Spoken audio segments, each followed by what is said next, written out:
Do you ever wonder, why am I here? What's my life purpose? What's my life purpose? Jack Welch is considered one of the best corporate leaders in America through the past century. He used to be the chairman of General Electric for many years. Under his leadership, General Electric thrived. He is famous for saying, people work for money, but they give their life for a purpose. They give their life for a purpose. Your life purpose is revealed in the roles you play, the impact you have on other people, and the issues you seek to focus on. Let me repeat that. Your life purpose is revealed in the roles you play, the impact you have on the people around you, and the issues in which you focus. The objective of this coming short video is to help you prioritize the roles you play and understand the relationships so you can focus on where you can have the greatest impact, and in so doing, fulfill your life calling. Let's take time and watch it together. We spent quite a bit of time reviewing a formula to help you discover, articulate, communicate, and define your strength. My friend, you cannot use your strength until you know your strength. And if you do not communicate your strength, others will define your strength for you based on their own needs and their own expectations. God's desire is that you would use your strength for your life purpose. According to the fathers of the faith, in the old days, there was something that helped us define what is God's purpose for your life. In the Catechism, we're told that the chief end of man is to glorify God and enjoy Him forever. This is the purpose of your life. Part of God's purpose for your life is that you begin to dream and have visions of the roles you can play with Him. God wants to collaborate with you. He wants to partner with you in fulfilling His purpose for your life. Your vision and your dreams for your future will help you articulate and define the roles that God wants you to play. The roles that in partnership with God you can play on this wonderful stage He has placed you in, which we call His kingdom. Your roles are your God-given callings. Your roles are your God-given callings. I'd like us to take a look at a different way of looking at roles, because there are 3 different types of roles that you may consider as you look for fulfilling God's purpose for your life. On the stage of life, you are going to encounter what we call leadership roles. The leadership roles have a unique distinctive about them, in that when you play the leadership roles, your success is not based on what you do, but based on what others will do because of your relationship with them. That's what leadership is. You influence people to be much better than when they were before meeting you. On the leadership roles, you can be a coach, a mentor, an influencer, a model, a teacher, a guide. All of these are what we call leadership roles. There are also what we call project roles. And the project roles, you have more control on what you are expected to accomplish. You have responsibilities that you're expected to fulfill. One of the best ways I have found to illustrate what project roles are like is if you have a young couple. They've been married for a little bit of time, and now they desire to see a change in their family. They start to see a change in their life, and they want to have a baby. They have a good idea of what the change looks like. They know what they want to have looks like. Maybe they don't know exactly whether it's going to be a boy or a girl, but they have a good idea of the change that's going to happen to their family. They also understand the different roles of each of them, and they know how long it's expected to take. So that's the definition of a project. You have a change over time, and it's a statement of faith. That's on the type of roles that are project roles. You could be a resource, a helper, a manager, a director. All of these are the type of project roles. Then there is also what we call the operational roles. Unlike the project roles, which leverages change, the operational roles leverage routine and predictability. routine and predictability. Just like I suggested that project roles is like having a baby, operational roles is like raising a baby. There's regular routine. You feed them, you burp them, you change them, you put them to sleep. You feed them, you burp them, you change them, you put them to sleep. And it goes on. Now, you and I have a mix of all of these roles as we glorify God in His kingdom and in His service, and as we play our roles at the stage of life. The question you need to answer, at this point of your life, where do you fit the best? Where are you likely to use most of your strength and your experience? For example, for me, when I started my career, I worked mostly on the operational role. I was an accountant. I was managing an accounting department, and most of my work with repeated patterns. And although that was good, it really wasn't that fulfilling for me.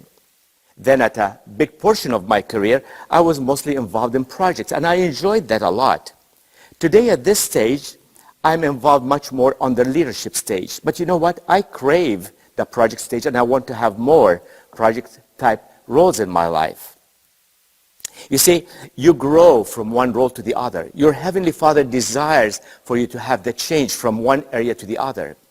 If you have been doing the same thing for a long, long time, you must wonder, are you growing? Are you changing? See, your Heavenly Father wants you to grow, child. He wants to know what is it you want to be when you grow up. You are still His little child. He loves you and He wants to develop you.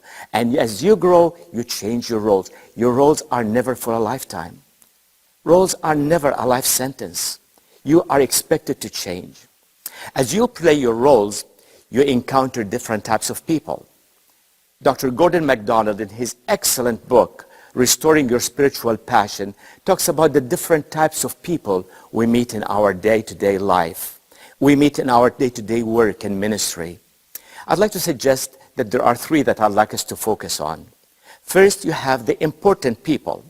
And the important people, they understand your strength, they understand your roles, they support you in fulfilling your roles, they collaborate with you, they play roles complementary to your roles. They are on the same stage, engaged in the same drama, and they are very critical to the success of your roles. The other is what we call your teachable people. And the teachable people, they are the beneficiaries of your role. They benefit from being around you. They benefit from being associated with you. They learn from you and they grow as they observe you playing your roles. Who are the teachable people? Who are your teachable people? My friend, you may have a role and you may think you have a calling. If you do not have important people in your life, allow me to say, you don't have a calling. If you don't have important people to affirm you, collaborate with you, protect you, and hold you accountable, you don't have a calling.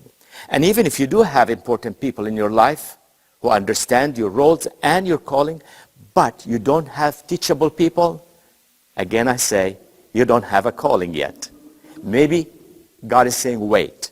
But if you don't have well-defined teachable people, let me tell you why. Because if you don't have defined teachable people, you may be attracted to what we call draining people.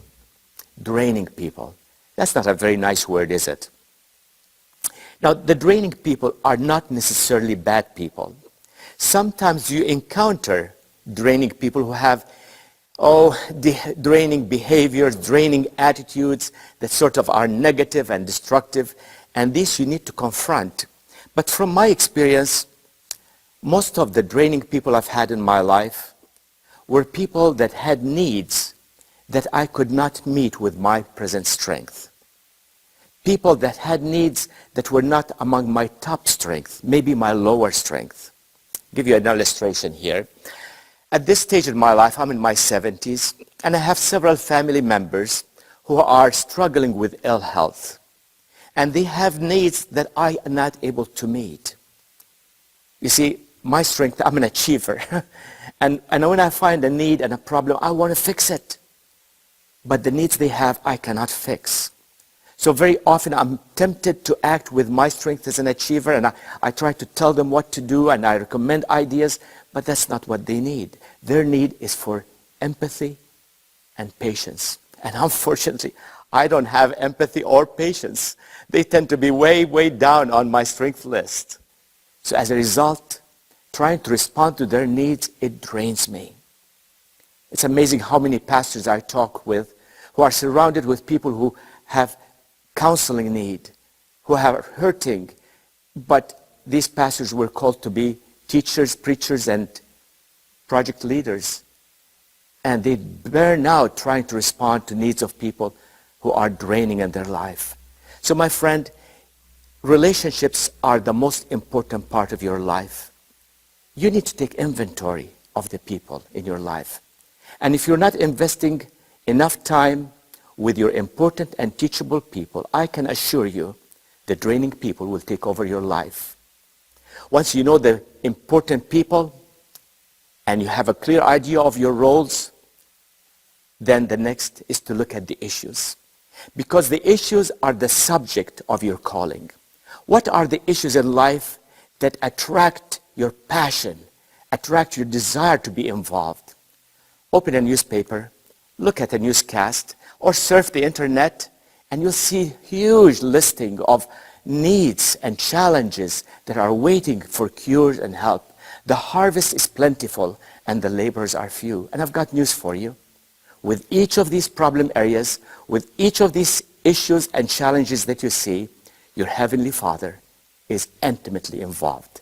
Your Heavenly Father is working and He's saying, child, come over and help me. Come over and help me.